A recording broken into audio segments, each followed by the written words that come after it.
Ah, there we go. Don't ever get it twisted. Sousa is I don't even know if this is right. Is this right? Daniel Garrity, more proof that the real MVP was Matt Sousa. Dude. No proof needed. It is what it is. Oh, I'm mic 3. I'll turn off the other mics. How's that? Everything good? Okay, show starts 4:12. 4 minutes and 12 seconds. You can the greatest parenting advice you'll ever hear is about to come out of my mouth. What you want to parent as parents are concepts and ideas that go into your kid's head. You don't want to worry about words. If you worry about words, what you will do is you will make low emotionally IQ human beings. My kids have a higher emotional IQ than 99% of every single human being I know. The only person who has a higher emotional IQ than my kids is maybe me, and it's questionable. And what do I mean by emotional IQ? They're not offended by things. They're they're extremely grounded. I mean, there's other aspects of it too, just in terms of the fact of what they've earned themselves and the core identity they've built. But they're not offended by speech. You can joke with them so hard. What damages emotional IQ are these parents who are policing their kids' words and at the same time, here it comes, introduce ideas and concepts to them that are not age appropriate. It does not matter if your kid is watching a show where they're swearing in it. It does not matter. You should not be worried about the people your kids are hanging out with that are using swear words. You should be worried about the people who are introducing ideas and concepts to your kids that are not age appropriate. And a matter of fact, the people who are policing. Now, if you want to be a good role model to your kid, you could not swear in front of your kid, and your kid will learn a vocabulary that doesn't have swear words. Perfectly okay. But if you try to police other people swearing around your kids or swear words coming into your kids, what you will do is you will teach your kid prematurely what's good and bad based on what they were able to figure out on their own, which they should figure out through ideas and concepts and not words. And you will lower their emotional IQ and doubly, and this one's really going to hurt you. Those of you who are introducing religion, homosexuality, race, gender, religion, gender, sex, those race, those concepts to your kids, you are damaging your kids at a significantly higher rate than anyone who says fuck or cunt or bitch in front of their kids.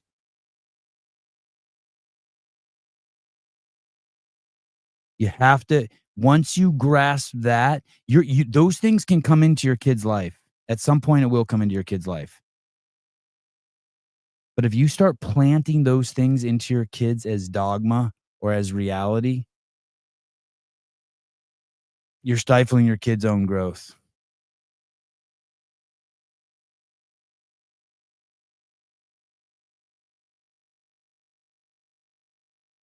You introduce religion to your kids, the first thing you're going to do is stop them from ever knowing God. You're going to introduce race to your kids, the first thing you're going to do is stop your kids from ever seeing all people as equal. You introduce sexuality to your kids and different gender ideologies and shit, and all you're doing is being the docent of perversion to your kid. I'm just telling you the truth, Grant. We're robots, and that's how we work, buddy. But your kid, if you're a good person and you keep your kid open, your kid will find to accept everyone. Your kid will find a religion that suits him. The pathway of morality. Yeah, my kids have asked if I believe in God. Once a month, they're at that age where they've started asking about God and like who made God and stuff like that. My sister's really religious. My sister was talking to them the other day. It was pretty funny. You know, religious people, you know, religious people, they've made God in their image. No matter how much they tell you they haven't, you can tell by the pronouns they use, the way they talk about God. They've made God in their image, and that's the general way everyone around me talks about God. All the people I've had on the show. I keep it a little more, I keep it more open for my kids. Not a little bit more open, way more open, but I'm not opposed to them hearing those ideas of the scared, the fearful. It's good for them to hear from those people.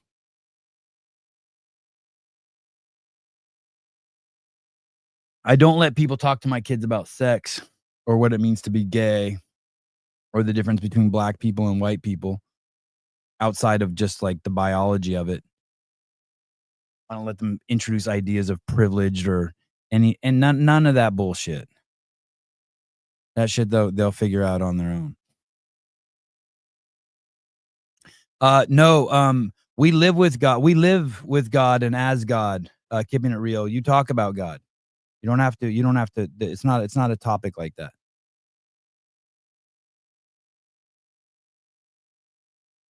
Yep. We ain't scared. Luke Parker, Jack Roseman, Todd Jenkins, that entire podium ain't scared. That's why I'm invoking their names. So you know I stand with my strong. Okay, I'm not gonna fight with you. Okay, cool. I'm glad. Good job. I hope someday that I'm as secure as you. Okay. Uh I heard this one's gonna get me pretty fired up. That's the word on the street. I don't see it. Is it up? Videos? Did he do a weekend review today? Someone told me he was gonna get me fired up. Did he post it? I don't even see it. The last video I see is 4 days ago. Shit, show might be over. It might have been 4 minutes of gargled sound and then nothing. Do you guys see it? Does anyone else see it? No, it's not up. It's not up.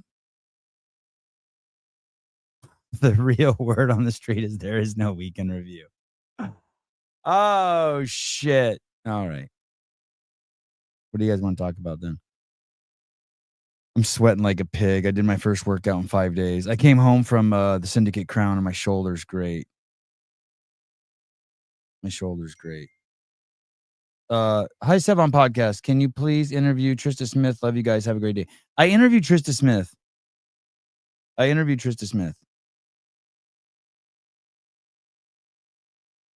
can chat with you guys a little bit about shit I saw on the internet about the Syndicate Crown that I could address. Someone said I think it was cross fat or cross book or cross look or cross or clock fit or something. I think one of those guys said, "Hey, they're trying to do something different."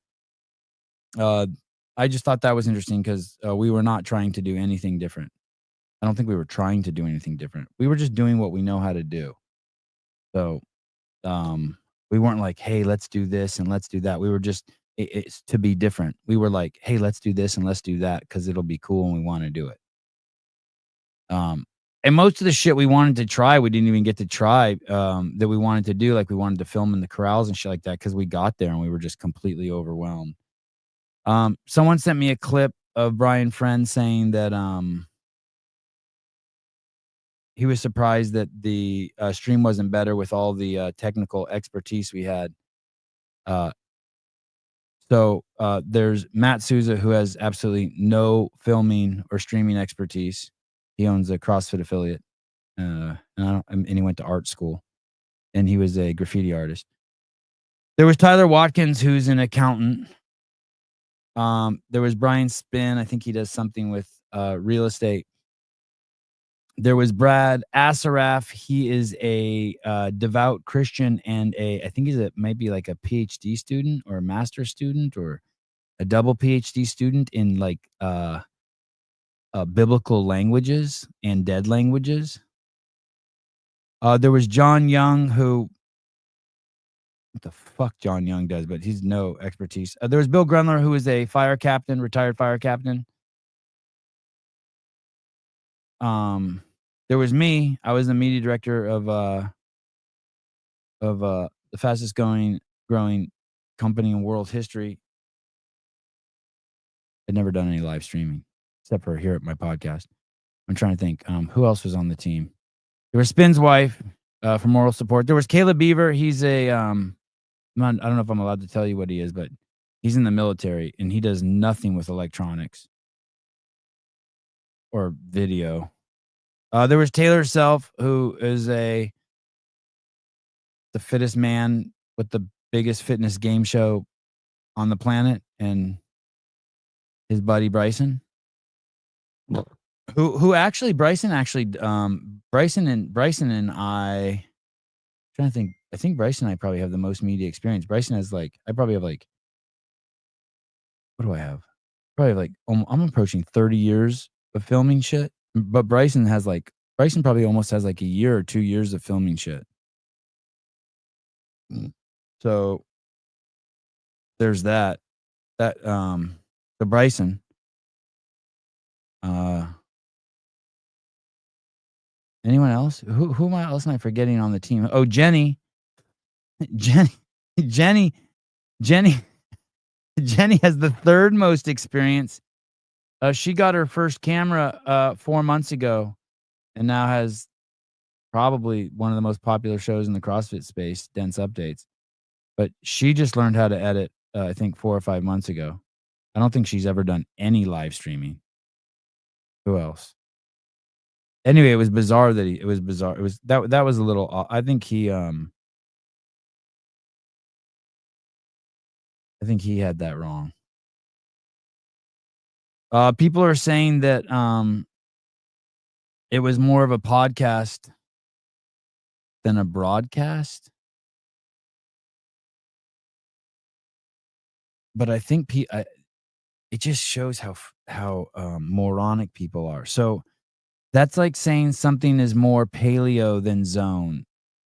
You can't compare them. A podcast is broadcasted. It's weird. People just say stuff without even thinking about what they're saying. I know they're trying. I know what they're trying to say, but you're not saying it. You're being an idiot.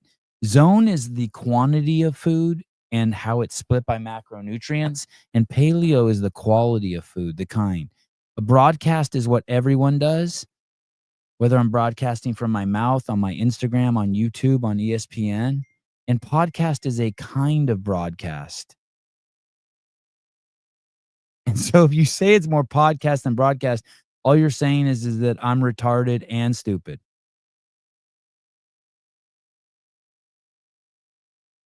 So, so just anyway, but I whatever you're saying, I take it even if you're trying to be negative, I take it as a compliment.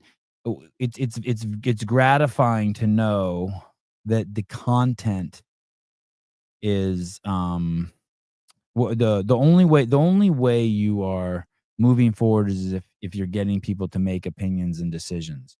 Like, that was so cool. That's, like, the whole thing that's what was so cool about the whole Spencer Panchik, Scott Panchik thing kind of at the event, because it was like we got a little mini narrative. We had Spencer show up, not do so well. We started making opinions. When you make opinions, that means you're invested.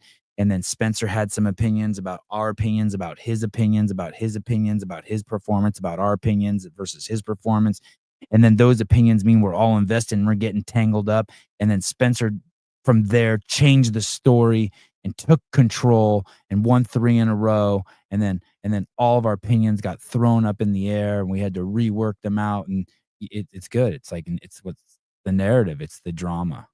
It's the fun. And if you're not getting people to make opinions, whether they're good or bad, you're probably not doing your job right. If you're a dance monkey dance, which I am. I'm a dance monkey dance. So you're trying to get people to to have opinions. One of the things I was wondering, maybe you guys can try to get your heads wrapped around this. There's these people who say that, hey, all they're interested in is making the sport grow, right? Hey, all I'm interested in doing is making the sport grow. All I'm interested in is making the sports grow. Sports grow, the sport grow. All I'm interested in is supporting CrossFit and growing CrossFit. You know that talk? You've heard it, right? All I want to do, man, I just want to grow this thing, man. I just love this thing so much. And by the way, someone said today to me, "Hey, man, it's really cool what you did for the community this weekend." I go, "What do you mean?" They're like, "Well, I know you came out there to support the community." I was like, "No, I didn't." They're like, "What do you mean?" I'm like, "I came out there to hang out with my friends." Came out there to support the community. Fuck are you talking about? I came out there to hang out with my friends. I don't what do you mean support the community? If I hated you guys, if I didn't think you guys were my friends, if I didn't think there were people out there who are my friends that I wanted to hang out with, I wouldn't go do it. It's not a fucking charity I'm doing. I'm going to have fun on my own. I wanna hang with people, go eat steak and run around and sweat and meet new people and hug old ladies and shit like that. I went out there to hang out with Daniel's better looking, brother. Oh, that's cool. I don't know who that is, but yeah. Yeah, exactly.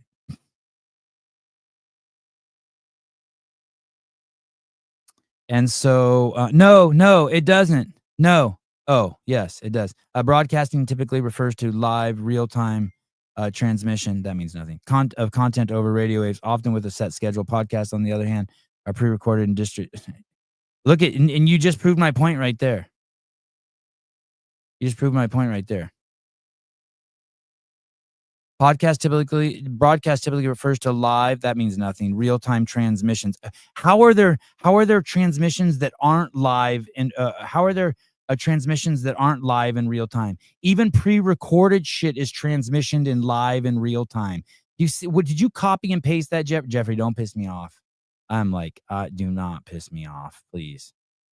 You gotta read that shit before you post it.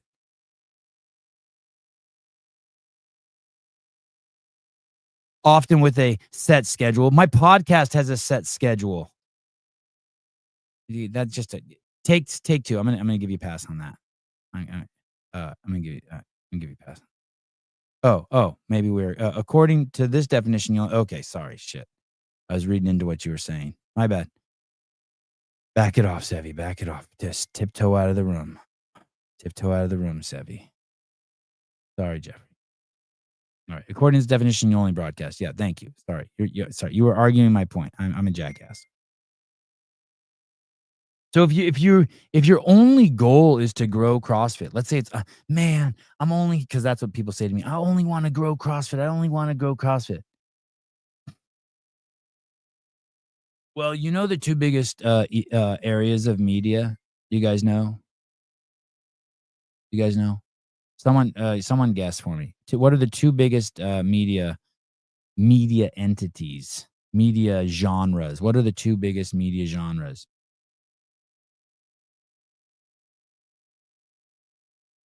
What are the two biggest media genres? Anyone? Anyone? Anyone? No, a million times bigger than ESPN. Two biggest media genres. Those are media stations. Media genre, porn and video games. Porn and video games. Two biggest by far. Like no, there's no,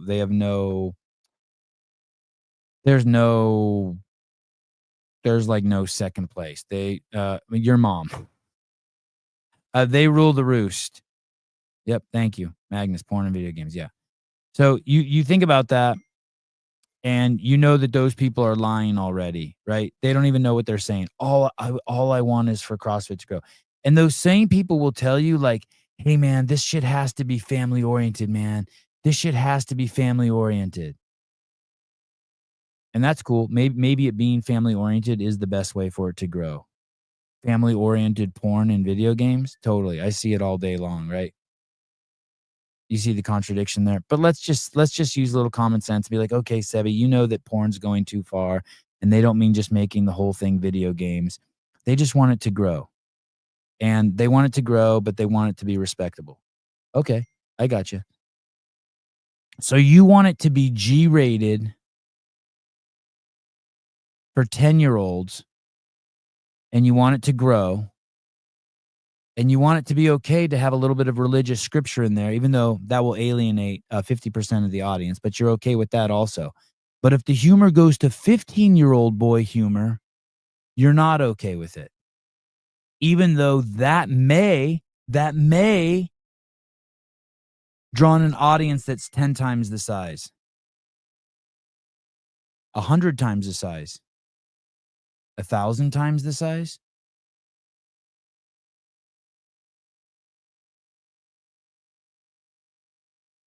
Think about that.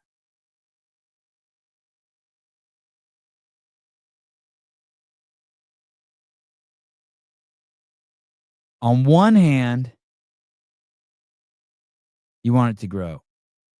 But what if the way that it would have to grow, it that doesn't suit your narrative? Are you willing to bend?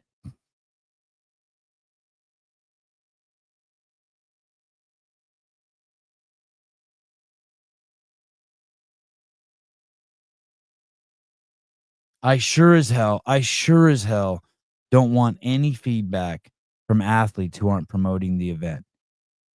If you're an athlete and you have an opinion on anything broadcast related and you're not promoting the events you're going to, then I don't really want to hear shit from you. You know what I mean? I think that's I think that's fair. I mean, think about the conversion rate. Think about where CrossFit's at.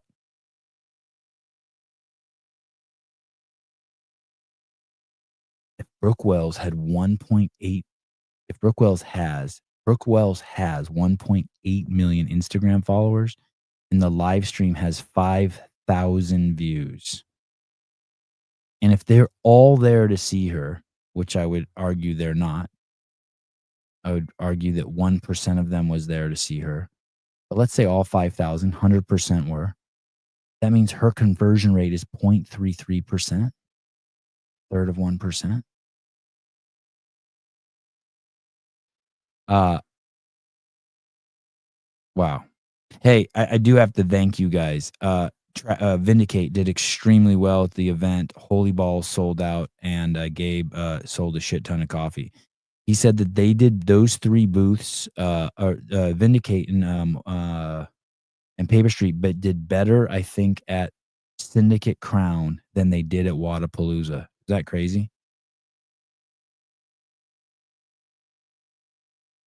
About to put my boys to bed, but wanted to hop on here and thank you and the crew for the work you guys put in. Best of the best as always. Thanks, dude. We had so much fun. We had so much fun. We had so much fun. And hey, by the way, no one has to be I mean, I can speak for myself. I don't know if I can speak for everyone, but no one don't ever feel like you have to be defensive about the broadcast because I truly, truly don't care. Like it's like if I it's the other day I would like you know how I made that video of I cleaned 175 and I wanted to make one where I cleaned 185 and posted on the gram and I failed. And I truly don't care that I failed. I mean, I tried so fucking hard. I mean, what else? I had so much fun and I tried so hard. I ate so much steak. Do you know that there's people saying that we were charging for the stream? There were people who just didn't get the joke that we were just trying to cover some of our costs. I think to give you guys an insight into the cost, so I don't know, just like some ideas. Like I think the house was like I don't know $3,500 for the week, and I think Sarah paid for that. Sarah Cox, CA Peptides. And, maybe food was like $2,000 to feed everyone on the crew, and maybe airline tickets were like another $2,000, and maybe another like 3 or $4,000 in miscellaneous equipment, which is, way cheaper than NorCal. I think NorCal, we've already spent $7,000 on special equipment we need for that environment, that situation.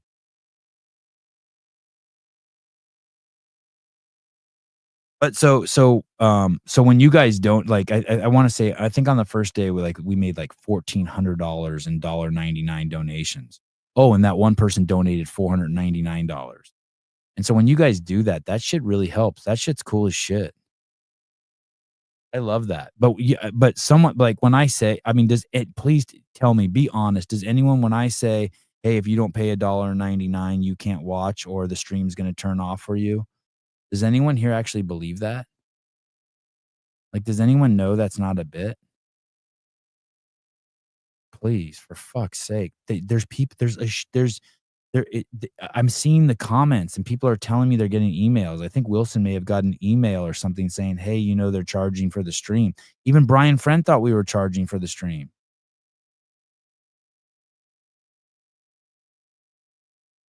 Jamie Latimer in the house. Good morning, Jamie. Jamie, you thought Brian's stream was better than our stream?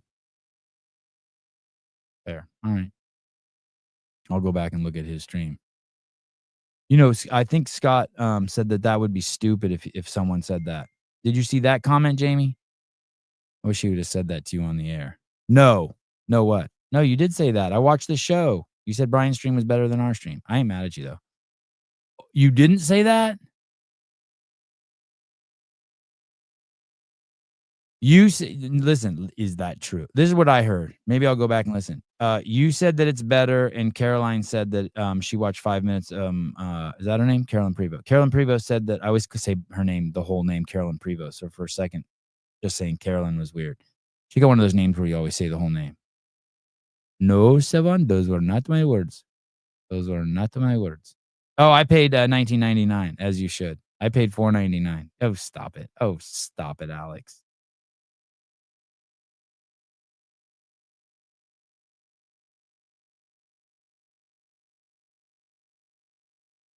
I was chatting with Andrew today, and he was like, "Hey man, I think that the broadcast should be like suitable for 10-year-old or something like that, or I don't think you should say stuff like in that situation." Smell cigarette smoke. I don't think you should say stuff in that situation that's like not appropriate for 10-year-olds. That's like, and I said, "Oh," I said, "I think 15. I think 15-year-olds. I'm okay with broadcasting to 15-year-olds. I'm okay if my kids are somewhere and like I'm okay with my kids like seeing like I mean, I swear in front of my kids like a sailor. But, like, there's so I don't introduce, like I said in the beginning, I don't introduce, like, concepts or ideas to my kids until they ask me about them. I don't worry about offending my kids. I also my kids know not to use swear words in public. I don't use swear words in public. I don't cuss like a sailor, like, when I'm not at Safeway and I go, "What's up, bitch?" to the checker. Where's the fuck is the Diet Coke, yo? I don't talk like that.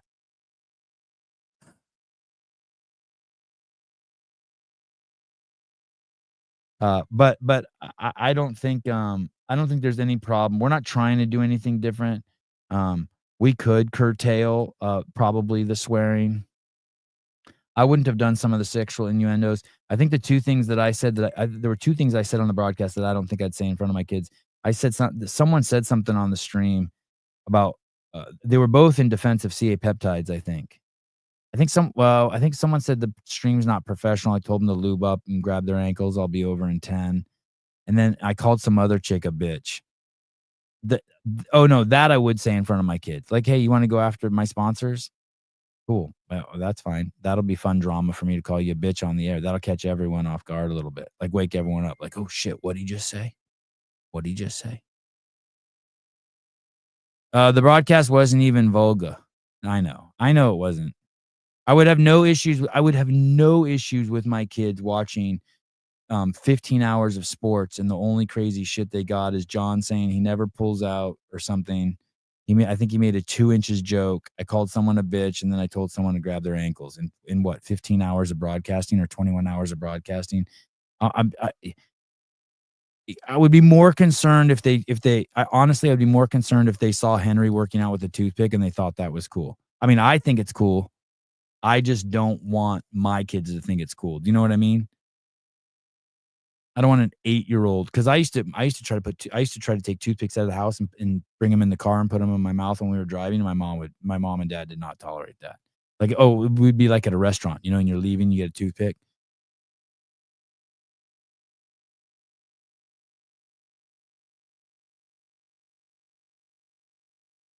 But listen, man, you also have to understand, I live in a town where every elementary school has a butt fucking flag in front of it. Every elementary school, kindergarten through 5th grade, has a flag hanging from their flagpole this month. Is it gay month?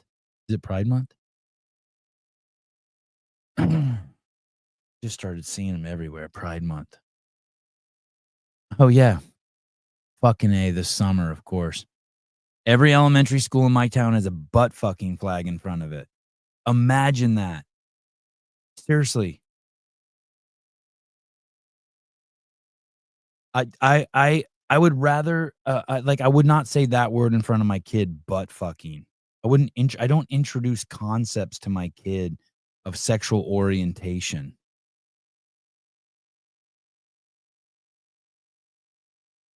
And the fucking kindergarten through 5th grade has a flag in front of it introducing sexual orientation. You wanna fuck your kid up. Put him behind a chain link fence for 8 hours a day with those fucking weirdos, those monsters.